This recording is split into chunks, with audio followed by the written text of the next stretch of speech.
গতকাল অর্থাৎ 6ই এপ্রিল শিলং লাজংকে 2-1 গোলে পরাজিত করে আই লিগ জয় করেছে মোহামেডান স্পোর্টিং ক্লাব। এবার পরের মরশুমে তারা খেলতে নামবে আইএসএল জয়ের লক্ষ্য নিয়ে। তাই দল ট্রফি নিয়ে কলকাতা বিমানবন্দরে আসার আগে থেকেই মোহামেডান ক্লাবের সাজো সাজো রব। কান পাতলেই শোনা যাচ্ছে আইএসএল এর থিম সং। কর্মকর্তারাও মজেছে আই লিগ জেতার আনন্দে।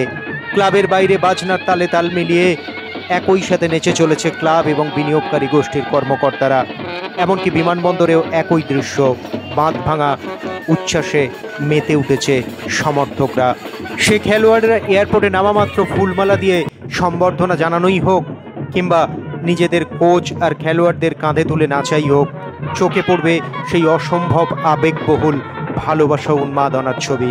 নিজেদের টপি ক্যাবিনেটে আই লিগ যুক্ত করতে পারার উন্মাদনায় যেমন ভেসেছে, ঠিক তেমনভাবেই দলের এই স্পিরিট ধরে রেখে আগামী আইএসএল মরশুমের জন্য দল তৈরির চিন্তায় মগ্ন মোহামেডান স্পোর্টিং ক্লাবের কর্মকর্তারা। करना चाहूँगा, ठीक है, क्योंकि that shows the loyalty towards the team from our side. और बाकी हम देखेंगे क्या क्या क्या करना है, कैसे करना है। अभी वो स्ट्रैटेजी थोड़ा अभी स्टेज है, हम वो स्ट्रैटेजी जरूर बनाएंगे, बट अभी थोड़ा अभी स्टेज है। अभी तो जीत हुई है और उसकी बहुत खुशी है। बहुत बहुत धन्यवाद। Thank you. টিম প্যারালাল স্পোর্টসের পক্ষ থেকে মোহামেডান স্পোর্টিং ক্লাবের জন্য রইল অসংখ্য শুভেচ্ছা।